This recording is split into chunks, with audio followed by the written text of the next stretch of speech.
నమస్తే, welcome to I dream. నేను మీ విచిత. Pregnancy అనగానే ఎన్నో సందేహాలు.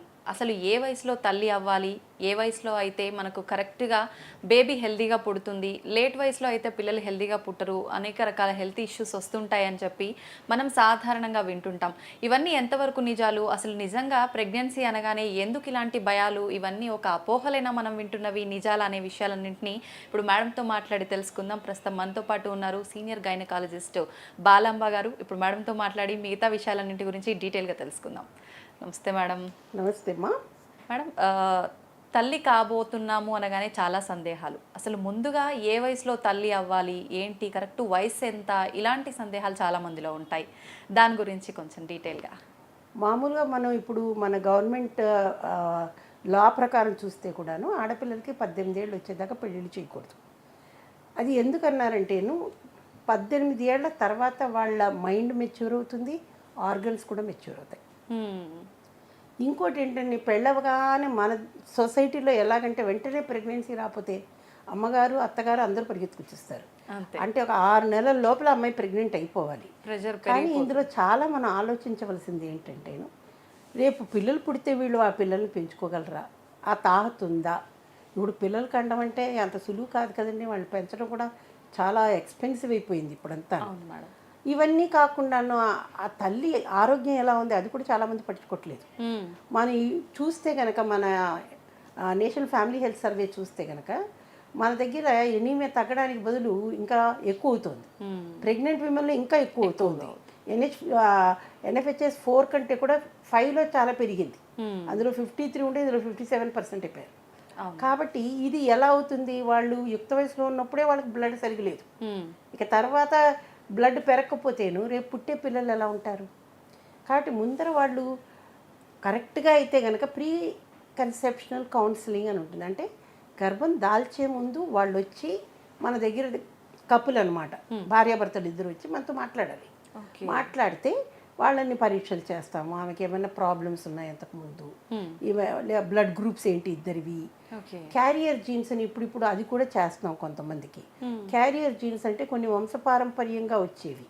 అందులో మన సౌత్ ఇండియాలో చాలా మటుకు మేనరికాలు ఎక్కువ. అవును మేడం. కాబట్టి ఆ మేనరికాల్లో ఇప్పుడు ఏమైపోతుందంటే పెళ్ళి అయిపోయి గర్భం వచ్చి మాది మేనరికం అండి, బిడ్డకి ఏమన్నా అవుతుందా అని అప్పుడు అడుగుతారు. ఇదంతా ముందర పెళ్ళికి ముందరే ఆలోచన చేసుకోవాలి కదా మనం. అవును మేడం. కాబట్టి వాళ్ళ ఫ్యామిలీస్లో ఏదైనా ప్రాబ్లమ్స్ ఉన్నాయా ఇవన్నీ కూడా ముందు కనుక్కుంటాం మేము. ఇవన్నీ కాకుండా ఇంకో ప్రాబ్లం కూడా ఉందండి, థాలసీమియా అని, హిమోగ్లోబినోపతీస్ అంటారు. వాళ్ళిద్దరిలో ఎవరికైనా ఉందా, ఒకళ్ళకు ఉంటే ఇద్దరికి ఉందా లేదా అని టెస్ట్ చేస్తాం. మీరు సైప్రస్ అని గ్రీస్ దగ్గర ఒక ఐలాండ్ ఉందండి. వాళ్ళు ఇప్పుడు గ్రీస్ నుంచి విడిపోయి వాళ్ళంతటా వాళ్ళే ఉన్నారు. అక్కడ ఒక కాలంలో చాలా ఎక్కువ ఉండేది థాలసీమియా. ఇప్పుడు థాలసీమియా లేదు అక్కడ. ఎందుకంటే వాళ్ళు ఈ ప్రీ కన్సెప్షనల్ కౌన్సిలింగ్లోను ఇద్దరికి టెస్టులు చేస్తారు. చేసి ఇద్దరికి మైనర్ ఉందనుకోండి, బిడ్డ పుట్టేటప్పుడు బిడ్డకి మేజర్ రావచ్చు. అది చాలా పెద్ద ప్రాబ్లం. కాబట్టి వాళ్ళు ముందర నుంచే టెస్టులు చేసి ఇలా ఉన్నప్పుడు వద్దు అని చెప్పడము ఇవన్నీ కూడా చేశారు. కాబట్టి అది థాలసీమియా పోయింది అక్కడ. కానీ మన దగ్గరికి ఎక్కడ చూసినా అదే ఉంది ఇప్పుడు. కాబట్టి ఇప్పుడు మేము అవి కూడా టెస్టులు చేస్తున్నాం. కాబట్టి ఇవన్నీ కూడా తర్వాత ఒకవేళ అమ్మాయి RH నెగిటివ్ అనుకోండి, బ్లడ్ గ్రూప్లో 2 రకాలు ఉంటాయి. మెయిన్ బ్లడ్ గ్రూప్ ఒకటి, తర్వాత RH బ్లడ్ గ్రూప్ అని ఒకటి. RH blood group negative positive అని ఉంటుంది. ఇది రీసస్ మంకీలో ఉండేది, అది మనలో కూడా ఉంటుంది అన్నమాట. ఒకవేళ తల్లి నెగిటివ్ అయ్యి తండ్రి పాజిటివ్ అయితే బిడ్డ యూజువల్గా పాజిటివ్ ఉంటారు. అప్పుడు ఏమవుతుందంటే ఆ రక్త కణాలు అన్నవి కొంత లీక్ అవుతుంది మాయ ద్వారా. ఈమెకి పడదు కాబట్టి ఈమెకి దానికి నిరోధక కణాలు ఏర్పడతాయి, అంటే దాన్ని డిస్ట్రాయ్ చేయడానికి. అవి మాయ ద్వారా బిడ్డలోకి వెళ్ళిపోయినాయి అనుకోండి, బిడ్డ రక్తం పాడిపోద్ది కదా. ఇది మొదటి కాన్పులో అంత కాదు, కానీ సెకండ్ థర్డ్లో కావచ్చు. కొన్నిసార్లు ఏమవుతుందంటే తెలియకుండానే వాళ్ళకి అబార్షన్స్ అవుతాయి. అంటే డిలేడ్ పీరియడ్ అనుకుంటారు వాళ్ళు. పీరియడ్ రాలేదు, 10-15 రోజుల తర్వాత కొంచెం బ్లీడింగ్ అయిందని. అలాంటి వాళ్ళకు డీసెన్సిటైజేషన్ ఉండొచ్చు, మనకి తెలీదు. కాబట్టి బ్లడ్ గ్రూప్స్ కూడా మనం చెయ్యాలి. చేసిన తర్వాత అలా ఏమైనా సెన్సిటైజ్ అయ్యారా అన్నదానికి కొన్ని టెస్టులు ఉన్నాయి. ఇవన్నీ చేస్తే ప్రీ కన్సెప్షన్ కౌన్సిలింగ్లో రేపు వాళ్ళు ప్రెగ్నెంట్ అయితే కూడా ఏం ప్రాబ్లం వస్తుందా రాదా ఇవన్నీ కూడా ముందరే చెప్పగలము. ముందు జాగ్రత్త తీసుకోవచ్చు మనం. సామాన్యంగా 90% మందికి ఏ ప్రాబ్లం ఉండదు. కానీ ముందర తెలుసుకుంటే మంచిది కదా. మంచిది. కానీ మన దగ్గర ఆ కాన్సెప్ట్ ఇంకా రాలేదు. రీకన్సెప్షన్ కౌన్సిలింగ్కి ఎవరు రావట్లా. ఎక్కడో 1-2% మంది మాత్రమే వస్తున్నారు. అది కూడా బాగా చదువుకుంటే వస్తారు. అంటే అవగాహన లేకపోవడమే. ఇంకో ప్రాబ్లం ఏంటంటే కొంతమంది పెళ్ళి అవగానే మేము ఇప్పుడే పిల్లల్ని కనదలుచుకోలేదండి, కొన్ని రోజులు వాయిదా వేస్తాం అనుకుంటున్నాము, కాబట్టి ఎన్ని రోజులు వేయచ్చు, లేకపోతే ఇప్పుడు పెళ్ళిళ్ళు కూడా లేట్గా అవుతున్నాయి కదండి, 30 ఏళ్ళు దాటాకే చేసుకుంటున్నారు. అంతే. కాబట్టి వాళ్ళకి చెప్తాము, మనకి తల్లి గర్భంలో ఉన్నప్పుడే ఆడపిల్లలకి అండాశయంలో అండాలు చేరుతాయి, అంటే గుడ్లు చేస్తాయి. ఓకే. దాని తర్వాత ఇంకా గుడ్లు రావు. మెచ్యూర్ అయినప్పటి నుంచి ఆ గుడ్లు కొంచెం కొంచెంగా తగ్గిపోతూ వస్తాయి. కాబట్టి 30 ఏళ్ళు దాటింది అనుకోండి, అవి తగ్గుంటాయి. కాబట్టి ప్రెగ్నెన్సీ వచ్చే అవకాశాలు తక్కువ కదా. అవును. 35 దాటితే ఇంకొంచెం తగ్గిపోతాయి. ముఖ్యంగా 37 ఏళ్ళు దాటితే ఇంకా ప్రాబ్లం వస్తుంది. ఓకే. కాబట్టి ఆ ఏజ్లో ఉన్న వాళ్ళని పోస్ట్పోన్ చేయకండి, మీరు తొందరగా చేసుకుంటే మంచిది అని. మరి 18 ఏళ్ళు వాళ్ళేమో వెంటనే కందామని చూస్తారు. వాళ్ళకి అంత తొందరగా ప్రెగ్నెన్సీ వస్తే కొన్ని ప్రాబ్లమ్స్ రావచ్చు. ముఖ్యంగాను బ్లడ్ ప్రెషర్ అన్నది పెరుగుతుందండి ప్రెగ్నెన్సీలో, యంగ్ ఏజ్లో. ఓకే. గురపవాతం అంటారు, మేము ప్రీ ఎక్లాంప్సియా అంటాం, హైపర్టెన్సివ్ డిజార్డర్. దాంతో చాలా అనర్థాలు, లోపల బిడ్డ ఎదగదు సరిగా, తల్లికి ఫిట్స్ రావచ్చు, తల్లికి ప్రాబ్లము, ఇవన్నీ కూడా ఉంటాయి. కాబట్టి ముందర ఇద్దరు ఒక బిడ్డని పెంచగలరా లేదా, మాకు ఆ తాహత ఉందా లేదా, అది కూడా చూసుకోవాలి. సెటిల్ కాకుండా ఇద్దరు చదువుకుంటూనే ఉంటారు.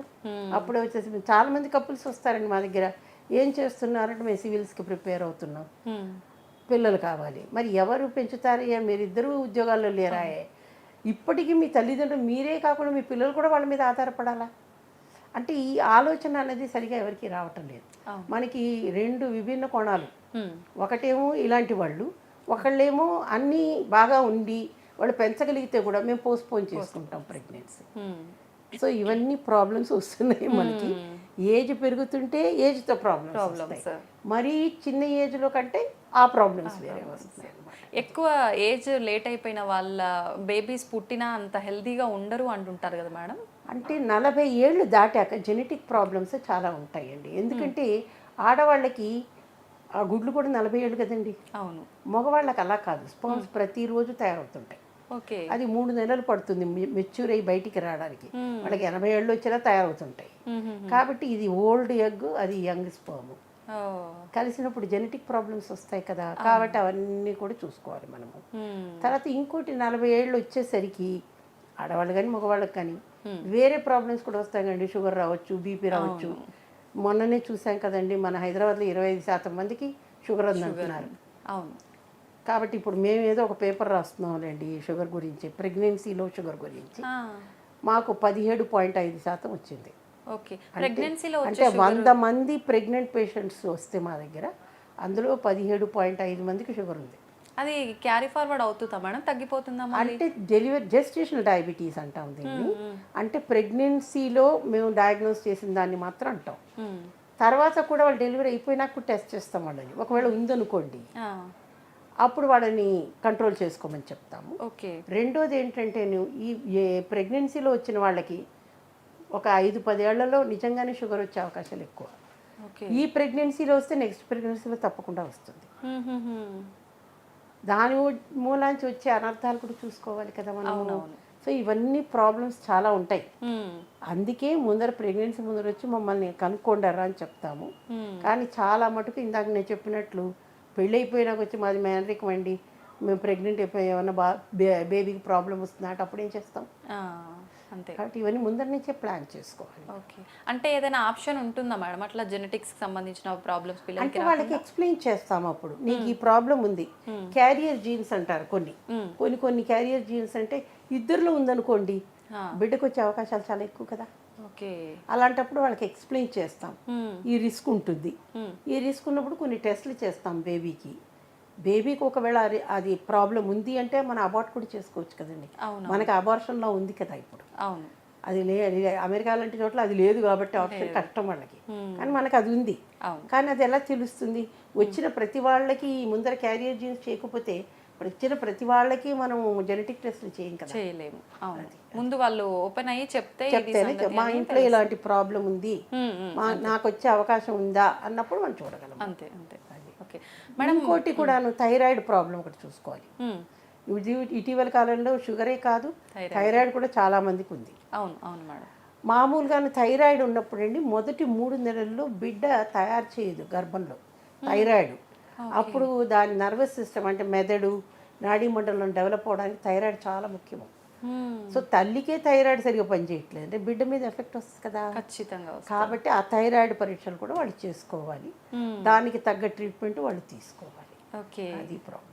మొదట ప్రెగ్నెన్సీ కన్ఫర్మ్ అయ్యింది అని కానీ ఇప్పుడు మీరు చెప్పినట్టుగా థైరాయిడ్ ఇంకా రకరకాల ప్రాబ్లమ్స్ ఉంటాయి కాబట్టి ఎటువంటి టెస్ట్లు చేసుకోవచ్చు మేడం ఖచ్చితంగా ఇవి? దానికి మాకు ప్యానెల్ అని ఉంటుందండి యాంటీనేటల్. దీంట్లోనూ ప్రెగ్నెంట్ అయ్యి రాగానే ముందరే వాళ్ళ బ్లడ్ ఎంత ఉంది చూస్తాం. వాళ్ళ బ్లడ్ గ్రూప్ చాలా ఇంపార్టెంట్. ప్రాబ్లం ఏంటంటే బ్లడ్ గ్రూప్ ఈ టెస్ట్ల కంటే కూడా అందరు స్కాన్ల మీద పడిపోయినారు. అవునవును, వాటికంటే ముఖ్యం ఈ టెస్ట్లు. మాకు బ్లడ్ గ్రూప్ అన్నది చాలా ఇంపార్టెంట్. వాళ్ళకి ఎంత బ్లడ్ ఉంది, హిమోగ్లోబిన్ పర్సంటేజ్, అది చాలా ఇంపార్టెంట్. తర్వాత హెచ్పిఎల్సి చేస్తాం, అంటే థాలసీమియా లాంటిది ఏదైనా ఉందా లేదా. షుగర్ టెస్ట్ చేస్తాము, అంటే మొదటి అంటే గర్భం దాల్చిన వెంటనే చేస్తే ముందర నుంచే షుగర్ ఉందా లేదా అనేది తెలుస్తుంది. అలాగే వాళ్ళకి బ్లడ్ ప్రెషర్ చూస్తాము. అప్పటికే బ్లడ్ ప్రెషర్ ఎక్కువ ఉందనుకోండి అంటే ముందర నుంచే బ్లడ్ ప్రెషర్ ఉందని అర్థం.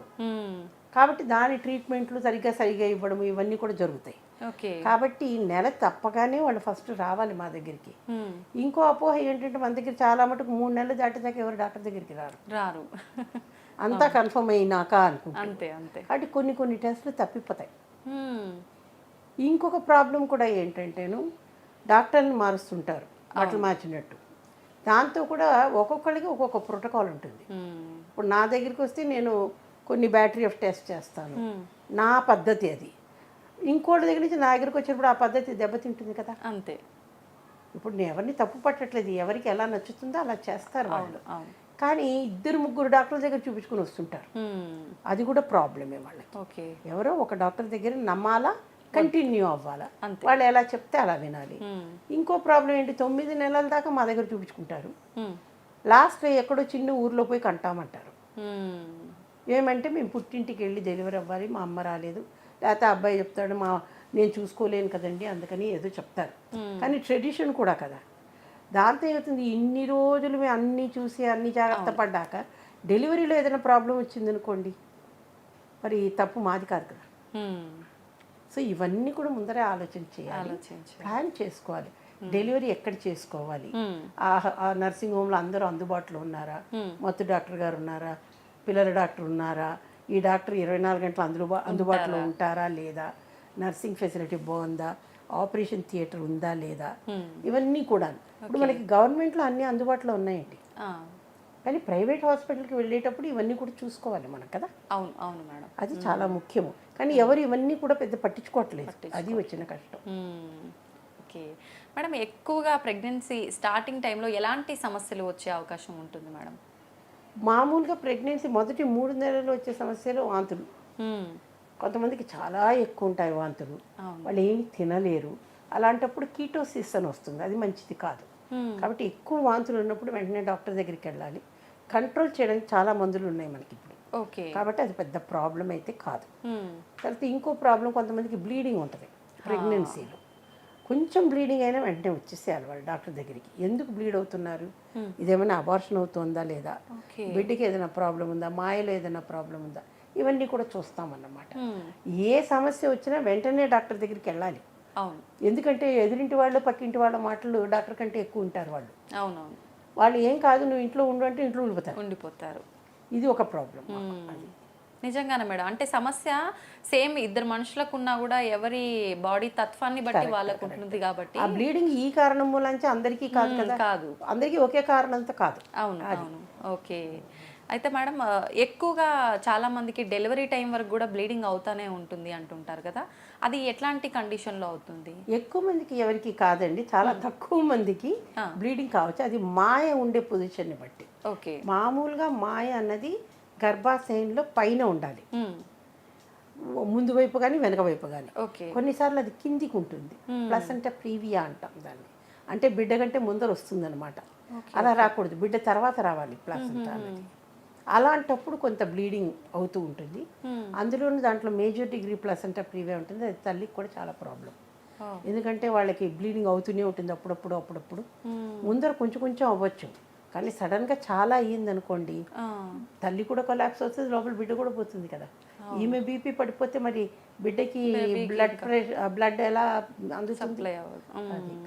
ఓకే, ఇవన్నీ చూసుకోవాలి ఖచ్చితంగా. మనం ఓన్గా ఇంట్లో ట్రీట్ చేసుకోవద్దు, టిప్స్ పాటించి. అదే ఏదో యూట్యూబ్లో చూసి డెలివరీలు చేసుకున్నారు అని అంతా అప్పుడప్పుడు చూస్తూ ఉంటాం కదా. అవును మేడం. అలాంటి కోతి పనులు అన్నీ చేయకూడదు. ప్రెగ్నెన్సీలో అంటే కొన్ని వారాల పాటు స్టార్టింగ్ లో చాలా జాగ్రత్తగా ఉండాలి, బరువులు మోయకూడదు అలాంటివి చెప్తుంటారు ఏమీ కదా మేడం? లేదండి. ఏమవసరం చాలా మందికి అపోహ ఏంటంటే ఇటీవలి కాలంలో ఇంకా చూస్తున్నాను, ప్రెగ్నెన్సీని ఒక జబ్బుగా చూస్తున్నారు. ప్రెగ్నెన్సీ అనేది జబ్బు కాదు, అదే లైఫ్లో ఒక భాగం. ఓకే, అంతే కదా. దాంట్లో ఇది చేయకూడదు అది చేయకూడదు అన్నది ఏమీ లేదు. ఒకటే కొన్ని ఏం చెప్పేదంటే మేము భోజనంలో తీసుకోవాల్సిన జాగ్రత్తలు, బయట తినకండి, మసాలా ఫుడ్స్ ఏది పడితే అది తినకండి, ఫ్రూట్స్ తినండి, జ్యూసులు తాకండి. జ్యూస్ తాగితే షుగర్ ఇంకా పెరుగుతుంది. ఇప్పుడు అందరం షుగర్ మీద పడిపోయి ఉన్నాం కదండి. షుగర్ కంటెంట్ అన్నిట్లోనూ తగ్గించండి అని WHO దగ్గర నుంచి మన వాళ్ళు కూడా చెప్తున్నారు. కానీ మన వాళ్ళకి షుగర్ చాలా ఇష్టం కదా. షుగర్ అంటేనే అంటే అందరికీ తీపి ఇవ్వాలి, ఏదన్నా మంచి కబురు వింటే మనం కదా. కాబట్టి ఈ తీపిలో పడిపోయాం మనం అందరం అనమాట.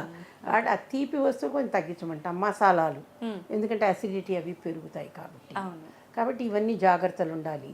తర్వాత అతి బరువు కూడా పెరగకూడదు. ఊరికే రెస్ట్ తీసుకుంటే బరువు పెరిగిపోతాం కదా. కాబట్టి అదొక ప్రాబ్లము. ఇవన్నీ కూడా మేము చెప్తాం వాళ్ళకి. కానీ కొంతమంది అసలే పని చేయకుండా రెస్ట్లో ఉంటారు. దాంతో ఏమైపోతుంది, చాలా లావ్ అయిపోతారు ప్రెగ్నెన్సీలో. ఒకసారి ప్రెగ్నెన్సీలో లావ్ అయ్యారంటే మళ్ళీ తగ్గరండి. నెక్స్ట్ ప్రెగ్నెన్సీ కూడా ఇది ప్రాబ్లం కదా, వెయిట్ ఎక్కువైపోయి. సో ప్రెగ్నెన్సీని జబ్బుగా ట్రీట్ చేయొద్దు, అది ముఖ్యం. ఓకే మేడం, మనం ఇందాక మాట్లాడుకున్నట్టు షుగర్ ఉన్న వాళ్ళకు అంటే ప్రెగ్నెన్సీ వాళ్ళు మామూలుగానే ఫుడ్ కొంచెం ఏది పడితే అది తింటుంటారు, అన్ని ఇంట్లో వాళ్ళు కూడా అది కూడా ప్రాబ్లం అండి. ఎందుకంటే క్రేవింగ్ అంటారు. క్రేవింగ్ అంటే వాళ్ళకి ఏదో తినాలనిపిస్తూ ఉంటుంది. ఇంట్లో తయారు చేసుకొని తినండి, తప్పులేదు. బయట ఏం చేస్తున్నారు మనకి తెలియదు కదండి. ఎలా తయారు చేస్తున్నారు, ఎలాంటి నూనె వాడుతున్నారు, ఎలా శుభ్రత ఎలా పాటిస్తున్నారు. ఇప్పుడే కదండి అన్ని రెడీ చేస్తున్నారు అన్ని హోటల్స్లోనూ, మనం చూస్తున్నాం కదా పేపర్లోను. కాబట్టి ఇలాంటివన్నీ ఆ ఓల్డ్ స్టేల్ ఫుడ్ తిని జబ్బులు తెచ్చుకోవడం, అంతే. కడుపు నొప్పి, వాంతులు, విరోచనాలు ఇవి పర్వాలేదండి. కానీ వాటర్ బోర్న్ జాండీస్ వస్తే ఏం చేస్తారు? అంతే కదా. అవును మేడం. కాబట్టి మన జాగ్రత్తలో మనం ఉండాలి కదా, అంతే. అది ఓకే మేడం, నార్మల్ వాళ్ళకే సమ్మర్ వచ్చింది అనగానే డీహైడ్రేట్ అయిపోతుంటారు. అదే ప్రెగ్నెంట్స్ లేడీస్ అంటే ఇంకా ఎక్కువ కేరింగ్గా ఉండాలి. ఎటువంటి జాగ్రత్తలు తీసుకోవచ్చు? ముందు ఈ ఎండకి ఎక్స్పోజ్ కావద్దండి. ఎందుకంటే మన ఈ క్లైమేట్ చేంజ్ తోటి అన్ని చోట్ల ఎండలు భయంకరంగా పెరుగుతున్నాయి. కాబట్టి సాధ్యమైనంత వరకు ఇంట్లోంచి బయటికి వెళ్ళొద్దు. మేము వాళ్ళకి చెప్తాం, ట్రావెల్ చేయకండి, ఫంక్షన్స్ అటెండ్ కాకండి, ఇంట్లో సాధ్యమైనంత వరకు ఇంట్లో ఉండండి, నీళ్ళు ఎక్కువ తాగండి, ఫ్రూట్స్ తినండి, అన్నీ చెప్తాము. కానీ చెయ్యాలి కదా, పాటించేది తక్కువ. ఓకే, చెప్పినట్టుగా పాటిస్తే అంత కరెక్ట్గా ఉంటుంది. ఓకే, ప్రెగ్నెన్సీలో కొంచెం తొందరగా ఇన్ఫెక్షన్లు వచ్చే ఛాన్సెస్ కూడా ఉంటుంది అని చెప్తుంటారు కదా మేడం. జనరల్గా ఎటువంటి ఇన్ఫెక్షన్? అలాంటివన్నీ ఏమి ఉండవు, ఎక్కువ వచ్చేది ఇన్ఫెక్షన్స్ ఛాన్సెస్ ఉండవు. మన జాగ్రత్తలో మనం ఉంటే ఇన్ఫెక్షన్స్ ఏమీ రావు. ప్రాబ్లం ఎక్కడొచ్చిందంటే కోవిడ్ వచ్చిపోయిన తర్వాత అందరూ అన్నీ వదిలేశారు. కోవిడ్ ఉన్నంత వరకు అతి జాగ్రత్తలు పాటించారు, ఇప్పుడు అసలు జాగ్రత్తలు లేకుండా ఉన్నారు. మేము చెప్తాము, మా దగ్గరికి వచ్చినప్పుడు మాస్క్ వేసుకోండి, ప్రతి చోట బోర్డులు పెట్టాం. అవునవును, మాస్కులు ఎవరు వేసుకోరు, ఆ హ్యాంకీలు కట్టుకుంటారు, లేకపోతే ఆ చున్నీ ఇలా మూతి మీద కట్టుకుంటారు. అవి పనిచేయండి మాస్కులు లాగా. ఎందుకంటే హాస్పిటల్కి వచ్చినప్పుడు ఎవరికి ఏ ఇన్ఫెక్షన్ ఉందో ఎవరికి తెలుసు. అవును, రైట్. మీకు వచ్చే అవకాశాలు ఉన్నాయి, నాకు వచ్చే అవకాశాలు ఉన్నాయి. మేము చాలా జాగ్రత్తలు పాటిస్తాం. నేను ఎందుకు స్క్రబ్స్ వేసుకున్నాను ఇప్పుడు, సో దట్ ఇక్కడ స్క్రబ్స్ వదిలేస్తే వెళ్ళిపోతాను. నేను ఎక్కడో చీర కట్టుకున్నాను, వచ్చాను హాస్పిటల్కి, దాంట్లో ఏం ఇన్ఫెక్షన్ ఉందో ఇక్కడ స్క్రబ్స్ మారుతాం. కానీ వీళ్ళు అలా మారలేరు కదా, కాబట్టి కనీసం జాగ్రత్తలు తీసుకోవాలి కదా వాళ్ళు, అది తీసుకోరు. వాళ్ళకి చెప్తాను, జేబులో పెట్టుకోవడానికి అది మాస్క్ అని. చాలా మంది మాస్క్లో జేబులో పెట్టుకుని నా రూమ్లోకి రాగానే వేసుకుంటుంటారు, ఎందుకంటే నేను కోపడతాను. నేను చెప్తా వాళ్ళకి, జేబులో పెట్టుకోవడానికి కాదయ్యా మాస్క్, తొడుక్కోవడానికి. అలా లేకపోతే ఒట్టి నోటికి వేసుకుంటారు, ముక్కుకి వేయరు. అవునవును. ఇంకొక ప్రాబ్లం ఏం నోటీస్ చేస్తానంటే, చాలామంది నేను మాట్లాడుతుంటే గబుకుని మాస్క్ తీస్తారు. వినపడదేమో, నేను చెప్తాను చెవికి వేసుకోలేదయ్యా బాబు మాస్క్, ముక్కుకి నోటికి వేసుకున్నారు వినిపిస్తుంది. నేను 2 మాస్కులు వేసుకుని నేను వింటున్నా కదా అని చెప్తా వాళ్ళకి. కాబట్టి ఇవన్నీ ప్రాబ్లమ్స్ ఫేస్ చేస్తున్నాం మేము. నిజమే మేడం, మీరు చెప్పింది. చాలా మంది మాటల్లో అట్లా లాగేస్తూ ఉంటారు. మాట్లాడాలన్నా తీసి మాట్లాడతారు, వినాలన్నా తీసేస్తుంటారు. అదే అది అంటే ఇది ఆటోమేటిక్గా చేస్తుంటారు, అది రిఫ్లెక్స్ లాగా. అది అనవసరం. అది ఓకే. కొంచెం కాన్షియస్గా ఉండాలి అది. అయితే మేడం, ప్రెగ్నెన్సీలో జర్నీలు చేయొద్దని చెప్పి మీరు కూడా సలహాలు ఇస్తూ ఉంటారు.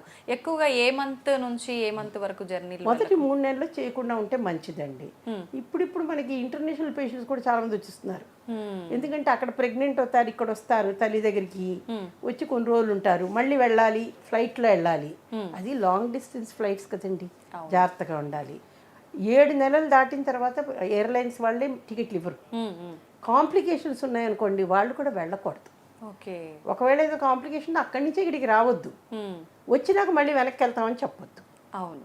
సో ఇవన్నీ జాగ్రత్తలు చాలా పాటించాల్సి వస్తాయి. అలాగే ఇక్కడ కూడాను కారులో వెళ్తామంటారు, కూర్చుని వెళ్ళాలి, నడుము నొప్పి వస్తుంది. తర్వాత అక్కడి నుంచి వచ్చి నాకు ఒకటే నడుము నొప్పి అంటారు. అక్కడికి ఎక్కడికో వెళ్ళిన చోట ఎక్కడ తింటారో తెలియదు మనకి, వాటితో ఏం జబ్బులు వస్తాయో తెలీదు. ఇవన్నీ కూడా ప్రాబ్లమ్స్. బై రోడ్ వెళ్తే, బై ఫ్లైట్ వెళ్తే షార్ట్ డిస్టెన్సెస్ పర్వాలేదండి. లాంగ్ డిస్టెన్స్ ఫ్లైట్స్ మాత్రం అవాయిడ్ చేయమని చెప్తాము. ఓకే. ఎసెన్షియల్ అయితేనే ట్రావెల్ చేయాలి, లేకుంటే చేయకూడదు, అవసరం లేదు. ఓకే మేడం, చాలా మందికి గ్యాస్ట్రిక్ ప్రాబ్లం కూడా వస్తుంటుంది, తిన్నది సరిగా డైజెషన్ అవ్వదు, మళ్ళీ తినలేకపోతుంటారు. ఇలాంటి వాళ్ళకి సొల్యూషన్ ఏంటి మేడం? మొట్టమొదటిదండి, ప్రెగ్నెన్సీలో మామూలుగాను మన ఫుడ్ పైప్ అన్నది క్లోజ్ కాదు. మామూలుగా మీకు నాకు ఫుడ్ పైప్ తినగానే క్లోజ్ అయిపోద్ది. ఓకే. కడుపులో ఉండిపోతుంది. అది ప్రెగ్నెన్సీలో కొన్ని హార్మోన్స్ యాక్షన్స్ మూలంచి ఫుడ్ పైప్ క్లోజ్ కాదు. చాలా మంది అలవాటు ఏంటంటే ప్రెగ్నెన్సీలో తినగానే వెళ్ళి పడుకుంటారు. పడుకోగానే ఏమవుతుంది, ఆ యాసిడ్ వెనక్కి వెళ్తుంది, దాంతో హార్ట్ బర్న్ వస్తుంది, దాంతో వాంతులు, ఇక్కడ నొప్పి, చెస్ట్ పెయిన్ అనుకుంటూ వచ్చేస్తారు. తినగానే కొంచెం 10 నిమిషాలు నడిస్తే మంచిది, వెళ్ళి వెంటనే పడుకో అక్కర్లేదు ఎవరైనా కానీ. అప్పటికే అది తగ్గలేదనుకోండి, మా దగ్గరికి వస్తే మేము దానికి మందులు ఉంటాయి వేస్తాం. ఇంకా అప్పుడు మందులు ఇచ్చినా తగ్గకపోతే ఏదైనా ప్రాబ్లం ఉండొచ్చు వాళ్ళకి. కొంతమంది ముందర నుంచే ప్రాబ్లమ్స్ ఉంటాయి. ఇంకోటి మాకు చెప్పకుండానే కొన్ని మందులు వేసేసుకుంటూ ఉంటారు, ఓవర్ ది కౌంటర్ కొనుక్కొని. కడుపులో మంట పుట్టింది, నేను ర్యాంటాక్ వేసుకున్నాను, లేకపోతే ప్యాన్ వేసుకున్నానండి నేను, వాళ్ళే వచ్చి చెప్తుంటారు. మేము చెప్తాం వాళ్ళకి, మమ్మల్ని అడగండి ఏ మందులు వాడకండి. ఎందుకంటేను మనకి మొదటి 12 నెలల్లో 12 వారాల్లో బేబీ తయారవుతుంటుంది అన్ని ఆర్గన్స్. మాకు 5 రకాల మందులు ఉంటాయి, ABCDX. ఎక్స్ అన్న మందులు అసలు ఆ కేటగిరీ చెందిన వాడకూడదు ప్రెగ్నెన్సీలో. ఈ ఏ అన్నది చాలా సేఫ్, కానీ ఆ ఏ కేటగిరీలో చాలా తక్కువ మందులు ఉన్నాయి. చాలా మటుకు మేము బి కేటగిరీ మందులు వాడతాము. ఓకే, వీళ్ళు ఓవర్ ది కౌంటర్ తీసుకున్నప్పుడు వాళ్ళు ఏ మందులు వేసుకుంటున్నారు మాకైనా తెలుసు. అవును. సో ఇది ఒక పెద్ద ప్రాబ్లం అయిపోయింది మాకు, ఓవర్ ది కౌంటర్ మందులు వేసుకోకూడదు. మేడం, స్టార్టింగ్లోనే మీరు చెప్పారు చాలామంది రక్తహీనతతో బాధపడుతున్నారు, ప్రెగ్నెంట్ వాళ్ళైతే ఇంకా ఎక్కువ. కానీ అలాంటి వాళ్ళకు ఫుడ్ ద్వారా ఇంప్రూవ్ అయ్యే ఛాన్సెస్ ఉంటుందా? ఖచ్చితంగా మెడిసిన్స్ వాడాల్సిందేనా మేడం? ప్రెగ్నెన్సీలో నుండి తల్లి దగ్గర నుంచి బిడ్డకి కూడా ఐరన్ వెళ్ళాలి, విటమిన్స్ వెళ్ళాలి. సో తల్లికే డెఫిషియన్సీ ఉందనుకోండి, బిడ్డకి ఎలా వెళ్తుంది? అంతే. కాబట్టి ముందరే మేము చూస్తాము. దాంట్లో 3 రకాలుగా ఉంటుందంట, mild anaemia, moderate anaemia, severe anaemia అని. ఓకే. సివియర్గా ఉందనుకోండి తప్పనిసరిగా మందులు వాడాలి. కానీ మొదటి 12 వారాల్లో ఇందాక నేను చెప్పినట్టు ఏ మందులు వాడితే ఏమొస్తుందో అదొక పెద్ద ప్రాబ్లం. కాబట్టి భోజనం సరిగా చేయమని చెప్తాము. అందులోనూ ముఖ్యంగా ఆకుకూరలు, కాయగూరలు, గ్రీన్గా ఉన్న వాటిల్లో ఎక్కువ ఐరన్ ఉంటుంది, అవి తీసుకోమంటాం. చాలామంది, కొంతమందికి అపోహలు, ఆకుకూరలు తింటే పిల్లలు నల్లగా పుడతారు, కుంకుమ పూజ అయితే పిల్లలు తెల్లగా పుడతారు. అది అలాంటి జరగదు కదండి. మన వంశపారంపర్యంగా ఏ కలర్ ఉంటే ఆ కలరే వస్తాయి, అంతే కదా. తెల్లగా పిల్లలు పుట్టాలి, నల్లగా. మన దేశంలో అసలు అలా ఎందుకు అనుకుంటారో కూడా నాకు అర్థం కాదు. ఎందుకంటే మన దేశంలో తెల్లవాళ్ళు ఎక్కడున్నారండి, మన తెల్లవాళ్ళం కాదు కదా. కాబట్టి మనం యాక్సెప్ట్ చేసుకోవాలా. నేను ఒకటే చెప్తానమ్మా, బిడ్డ అవకరాలు లేకుండా పుట్టారా లేదా, అంతే. అది ఇంటెలిజెన్స్ ఉందా లేదా, అంతవరకే ఆలోచన చేయండి. అంతేకాని అందంగా పుట్టారా అంటే డిజైనర్ బేబీస్ అంటాం మేము ఇప్పుడు అందరికీ ఒక డిజైనర్ బేబీ కాన్సెప్ట్ వచ్చేసింది అన్నమాట. అలా ఎప్పుడు కూడా మనం కోరకూడదు. అది ఇంటాక్ట్ బేబీ అంటాం. ఆ, ఇంటాక్ట్ హెల్త్తో పుట్టాలి వాళ్ళు, అంతే మేడం. అంతే చాలు మనకి. మ్మ్. ఇంటెలిజెన్స్, నార్మల్ ఇంటెలిజెన్స్, ఏమీ అనామలీస్ లేకుండా పుడితే చాలు మనకి పిల్లలు. అవును, వాళ్ళు నల్లగా ఉన్నారా తెల్లగా ఉన్నారా ఇవన్నీ అనవసరం. అనవసరం, హెల్దీగా ఉంటే హెల్తీగా ఉంటే చాలు. ఫుడ్లో తర్వాత వెజిటేరియన్స్ అయితేను రకరకాల పప్పు దినుసులు తీసుకోవాలి, వాళ్ళు ప్రోటీన్ కావాలి కాబట్టి. ఎందుకంటే బిడ్డ ఎదగడానికి ప్రోటీన్ కావాలి కదా, అవును. అంచేత అవి తీసుకోవాలి. తర్వాత పాలు, పెరుగు ఇవి ఎక్కువ. అదే నాన్ వెజిటేరియన్స్ అయితే నాన్ వెజ్ తినొచ్చు, తప్పులేదు, కానీ మరీ ఇంత మసాలాలు వేసుకొని తినకూడదు, ఎందుకంటే దాంతో హార్ట్ బర్న్ ఇంకా ఎక్కువ అవుతుంది. ఓకే. ఎగ్ తినమని చెప్తాము, ఎగ్ తినొచ్చు, బాయిల్డ్ ఎగ్ బెటరు. ఓకే. దాంట్లో ఎల్లో తినకూడదని చాలామంది అనుకుంటారు, అట్లేం లేదండి, ఎల్లో కూడా తినొచ్చు. ప్రాబ్లమ్స్ ఉన్న వాళ్ళకి మేము చెప్తే దాన్ని బట్టి డైట్ చేంజ్ చేసుకోవచ్చు, ఓకే. అదర్వైజ్ అక్కర్లేదు. దీంట్లో కూడా 3 రకాలు. మరీ సన్నగా ఉన్నవాళ్ళు ప్రెగ్నెన్సీ వచ్చినప్పుడు చాలా అరుదుగా చూస్తున్నాం అండి, అవంతా సన్నగా ఉన్నవాళ్ళ మధ్య వాళ్ళు కొంచెం ఎక్కువ బరువు పెరగచ్చు 9 నెలల్లో, ఎందుకంటే లేకపోతే బిడ్డ ఎదగదు కాబట్టి. ఓకే. మామూలుగా ఉన్నవాళ్ళు మామూలు డైట్ తీసుకోవచ్చు. కాబట్టి అది మేము ఎలా చెప్తామంటే 10.5 నుంచి 12.5 కిలోగ్రామ్స్ పెరగాలి ప్రెగ్నెన్సీలో. ఓకే. అలా కాదండి, కొంతమంది మాకు నెలలో 4 కిలోలు 5 కిలోలు పెరిగి వస్తున్నారు అన్ని తినేసేసి. అంటే మరీ ఇద్దరికి తినక్కర్లేదు, మనం ఒకళ్ళకి తింటే చాలు. ప్రెగ్నెన్సీలో ఇద్దరికి తినాలని ఎక్కడ రూల్ లేదు, ఒకళ్ళకి తినాలి. ఓకే. మొదటనే వాళ్ళు చాలా లావుగా ఉన్నారనుకోండి, అలాంటి వాళ్ళకి మేము ఎక్కువ బరువు పెరగద్దని చెప్తాం. 6.5 7 కిలోగ్రామ్స్ పెరిగితే చాలు చాలు. వాళ్ళు మరీ అతిగా పెరిగిపోయారు అనుకోండి, బోల్డ్ కాంప్లికేషన్స్. బరువు ఎక్కువగా పెరుగుతున్న కొద్దీ షుగర్ వచ్చే అవకాశాలు, బీపీ వచ్చే అవకాశాలు పెరుగుతాయి. ఇవి 2 పెరిగినప్పుడు బిడ్డ ఎదగడం తగ్గుతుంది. ఓకే. కాబట్టి బిడ్డకి ప్రాబ్లమ్స్ వస్తాయి కదా. అవునవును. కాబట్టి మన భోజన విషయంలో జాగ్రత్తలు తీసుకోవాల్సింది చాలా ఇంపార్టెంట్. డైట్ కూడా అంటే మీరు ఇట్లా ఈ టైంకి అట్లా ఇస్తారా మేడం ఓవర్ వెయిట్ ఉన్న వాళ్ళకి? అన్నీ చెప్తామండి, ఏది అవాయిడ్ చేయాలి చెప్తాము, ఏం తినకూడదో చెప్తాము. ఓకే. చెప్పడం మేము చెప్తాం, వాళ్ళు పాటించాలి కదా. అవును, అవును. ఏది కనిపిస్తే అది కడుపులో పడేస్తూ ఉంటారు. మేడం చాలా మందిలో బీపీ పెరుగుతుంటుంది, తగ్గుతుంటుంది ప్రెగ్నెన్సీ స్టార్టింగ్ అప్పటి నుంచి. పెరుగుతుంది కానీ తగ్గదండి ఎవరికి. మామూలుగా అయితేను మొదటి 3 నెలల్లో ఉన్న బీపీ కొంతవరకు తగ్గుతుంది, ఓకే, 5వ నెల నుంచి. అలాంటి వాళ్ళకి యూజువల్గా ప్రాబ్లమ్స్ రావు. ఓకే. కానీ కొంతమందికి బీపీ పెరుగుతుంది అప్పుడు 5వ నెల తర్వాత, దాన్నే మేము ప్రీ ఎక్లాంప్సియా అంటాం. దాని గురించిన అవగాహన చాలా ముఖ్యము. ఎందుకంటే ఇప్పుడిప్పుడు మన దగ్గర మాతృ మరణాలు చాలా తగ్గించాం. అందులో తగ్గించడంలో పాత్ర పోషించింది ఏంటంటే బ్లడ్ ట్రాన్స్ఫ్యూషన్. చాలామంది తల్లులేమో డెలివరీ తర్వాత బ్లీడింగ్ అయి చనిపోతూ ఉంటారు. ఇప్పుడు మనకి బ్లడ్ ప్రోడక్ట్స్ అన్ని చోట్ల అవైలబుల్ అయిపోయినాయి. బ్లడ్ పడిపోకుండా, హిమోగ్లోబిన్ పడిపోకుండా ముందర నుంచే మనం ఇంజెక్షన్ కూడా ఇస్తున్నాం వాళ్ళకి. ఇవన్నిటి మూలంగా అది తగ్గించగలిగాం. కానీ బీపీ పెరిగి దానివల్ల అనర్థాలు వచ్చేవి ఎక్కువైపోయినాయి మనకి.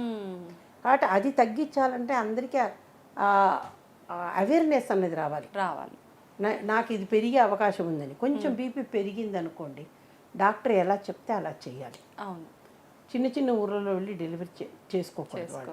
ఎందుకంటే బీపీ పెరుగుతున్న కొద్దీ వాళ్ళకి ఫిట్స్ వచ్చే అవకాశాలు ఎక్కువ, కిడ్నీ ఫెయిల్యూర్ అయ్యే అవకాశాలు ఎక్కువ, లివర్ ఫెయిల్ అయ్యే అవకాశాలు ఎక్కువ, తర్వాత బ్లడ్ క్లాట్ కాకుండా ఉండిపోవడం అది కూడా అవకాశాలు ఎక్కువ. కాబట్టి ఈ ప్రాబ్లమ్స్ అన్నీ రాకుండా ఉండాలంటే ముందర నుంచి వాళ్ళు డాక్టర్ దగ్గరికి వెళ్ళాలి. మరీ బ్లడ్ ప్రెషర్ పెరిగిపోతుంటే బిడ్డని కూడా మేము చూస్తూ ఉంటాం అన్నమాట. బిడ్డకి రక్త ప్రసరణ తగ్గిపోయిందా, ఎంత తొందరగా డెలివరీ చేయాలి, ఇవన్నీ కూడా చాలా జాగ్రత్తలు ఉంటాయండి. ఓకే. ఓకే. సో ఈ ప్రీ ఎక్లాంప్సియాలో ఎక్లాంప్సియా అంటే ఫిట్స్ వచ్చే అవకాశాలు ఎక్కువ. డెలివరీ తర్వాత కూడా ప్రాబ్లమ్స్ రావచ్చు. తల్లికి చాలా కాంప్లికేషన్స్, బిడ్డకి చాలా కాంప్లికేషన్స్. కాబట్టి బీపీ పెరుగుతుంది అన్నప్పుడు మేము డాక్టర్లు చెప్పినప్పుడు వాళ్ళు ఒకే చోట ఉండాలి. సిటీలో డెలివరీ అవ్వడం బెస్ట్ అండి. ముందు నుంచి ఎవరైతే డాక్టర్ దగ్గర వాళ్ళ దగ్గరే ఉండాలి. అలాంటప్పుడు ముందరే ఒకవేళ అక్కడ డెలివరీ ప్రాబ్లం అవుతుంది అనుకుంటే పెద్ద హాస్పిటల్కి ముందరే వెళ్ళిపోవాలి వాళ్ళు. ఓకే. ఓకే. అక్కడే ఉండకుండా. మేడం బీపీ, థైరాయిడ్ ఇలాంటి, షుగర్ ఇలాంటి ప్రాబ్లమ్స్ ఉన్న వాళ్ళకి నార్మల్ డెలివరీ అయ్యే ఛాన్సెస్ తక్కువగా ఉంటాయా? తక్కువేం లేదండి, వాళ్ళు కూడా నార్మల్ కావచ్చు. ఓకే. కానీ అవకాశాలు దాన్ని బట్టి ఉంటుంది.